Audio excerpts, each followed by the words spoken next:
Shalom and welcome to another in our series of podcasts from Temple Beth Am, a dynamic center for conservative Judaism in Los Angeles. This is a recording of a sermon from our guest Darshanit, Naama Haviv, Vice President of Community Engagement at Mazon. Thank you for sharing your congregation with Mazon today. I don't know if you've ever had to follow a really talented bat mitzvah, but it's like not for the faint of heart. Congratulations, Mazal Tov, that was beautiful.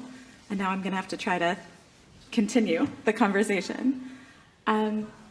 So I want y'all to just imagine the scene from this week's Parsha. Our entire ancestral community, our whole people, are gathered and standing in the same place.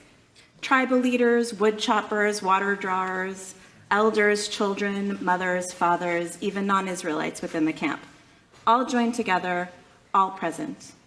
On this day in the Torah, Moses gathered our people to recommit their covenant with God. The whole community was present.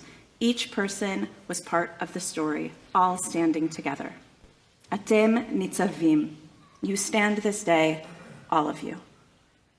Our ancestors heard Moses' warnings about the plagues and the desolation that would result if our people abandoned our covenant with God. They heard the promises of fruitfulness and prosperity that would be ours if we held up our end of the deal. And most importantly, for me, I think, our people were given a real gift. The understanding that the mitzvot commanded of us are not complicated or far removed from us. They're not found in the heavens or across the sea. They are in our hearts and in our mouths. The commandments are already known to us. In an earlier part of my career, as Rabbi Chorny noted, I was lucky enough to have Rabbi Harold M. Schulweis, Zicharon Livracho, as my teacher.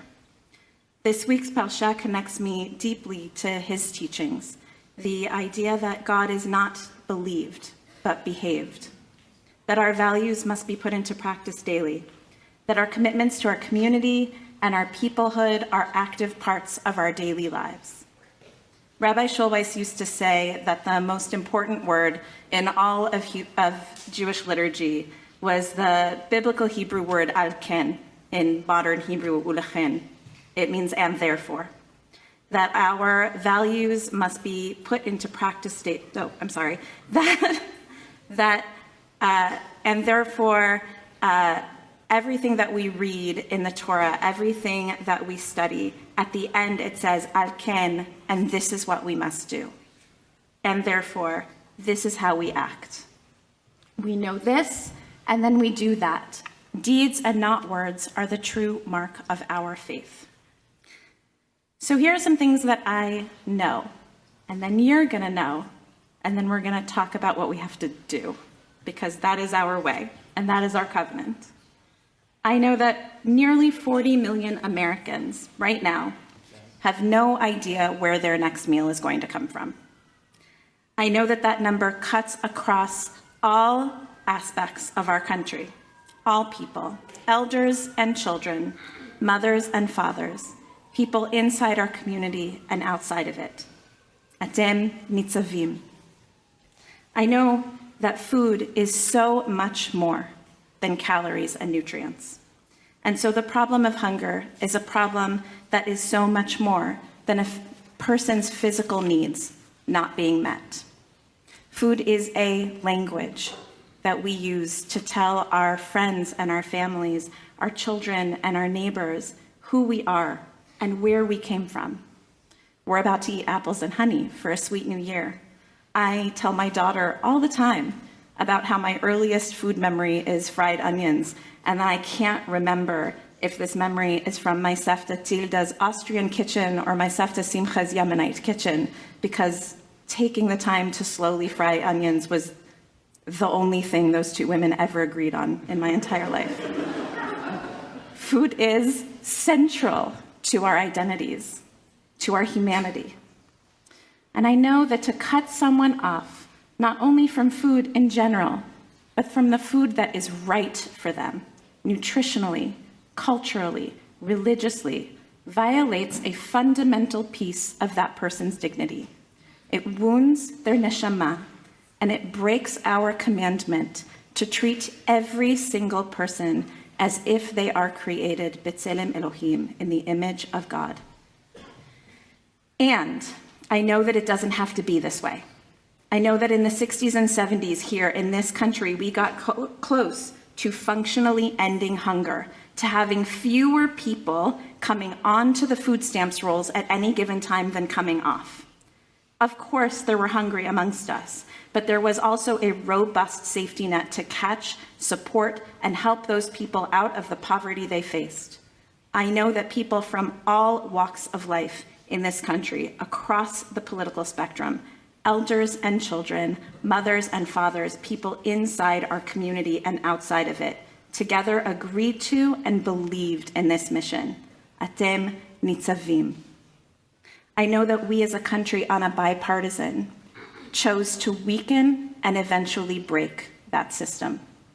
We built expressly racialized and gendered judgments about who was deserving and undeserving of support into our laws. We ensured that right when people were at their most vulnerable, we placed obstacles in their path. And we did that across the political spectrum. Atem nitzavim. I also know that it's not too late, that we know where we've been and where we come from, and we also know what's possible in this country. Al ken, and therefore, we, all of us, must act. The commandments to honor the most vulnerable among us, to protect them and to feed them, those commandments are in our hearts and in our mouths. Anachnu nitzavim, we stand this day, all of us. Charity is not enough to solve a problem this big for 40 million Americans. Food banks and food pantries struggle valiantly to support the hungry among us, but that charitable system was never built to meet the needs of so many millions of people.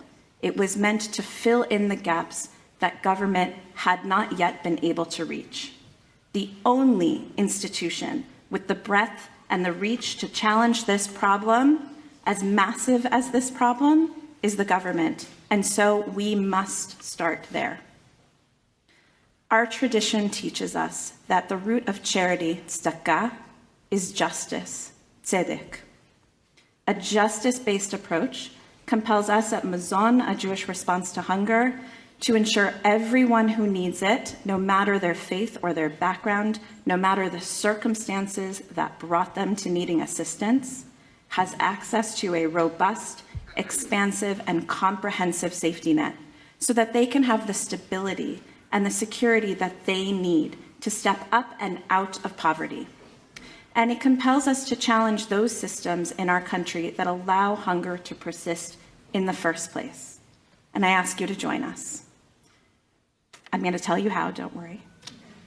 There's 3 ways. First, you can help us educate our community, inside the Jewish community and outside of it, about who is hungry in our country and why. We know that in order to achieve non-judgmental, needs-based policies where the government is not the arbiter of who does and doesn't deserve support, we must dismantle the culture of shame and stigma that surrounds people who struggle with poverty and the programs that serve them. That work begins here with all of us. Please take it home with you, to your families, to your networks. Be in touch with me about the educational programs that we can help bring to your schools, community organizations, and beyond. I have cards. Please take them. In December, Mazon is launching an entirely virtual hunger museum, tracing 100 years of hunger in this country and the cultural, social, and political and economic pressures that compelled our leaders to invest in or disinvest from the most marginalized among us. I hope that each and every one of you will join us for tours of the museum, all from the comfort of your own computers or classrooms. We'll spend some time in our museum and we'll contact us to figure out how to do even more.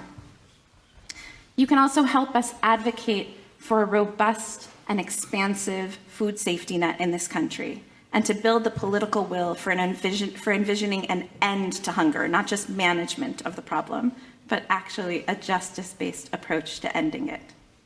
Whether you decide to join an action alert on our website, mazon.org, adding an advocacy action into your holiday food drive, or joining us for meetings with members of Congress, which I am so thrilled to talk to all of you about how to do, we'd be thrilled to have your partnership. And of course, especially as we approach the High Holy Days, Mazon would love your support to continue our important work together. This next year, we're working on the Farm Bill. It's an omnibus piece of legislation that is reauthorized every 5 years, and it governs almost every single food safety net program in our country, including the largest one, SNAP, the food stamps program. We need your help in ensuring that that safety net is, as I noted, as robust and as expansive as possible. And we also need your help in the investments that we're making to build a strong network of anti-hunger advocates across this country. Mazon has been building that network for more than 30 years, and for the last several years, we've been focusing that work on building a network of professional advocates in the states where food insecurity and hunger are at its highest, and not surprisingly, where there are almost no people working on changing policies. Lots of charitable work happening, nobody actually changing the policies until Mazon's investment. We need your help to do that more. We are all, as the Torah makes clear, in this together. And so it makes sense that we read this parsha just days before Rosh Hashanah. We too are preparing to stand together with our community, with the old and the young, before God, to affirm our part in the covenant, to share our stories. Anachnu nitzavim, we stand this day, all of us, together. Thank you so much for having me. You have been listening to another in our series of podcasts from Temple Beth Am, a dynamic center for conservative Judaism in Los Angeles. If you enjoy these podcasts, we invite you to write a review on the Apple Podcast site or wherever you get your podcasts. For more information about Temple Beth Am Los Angeles, go to tbala.org.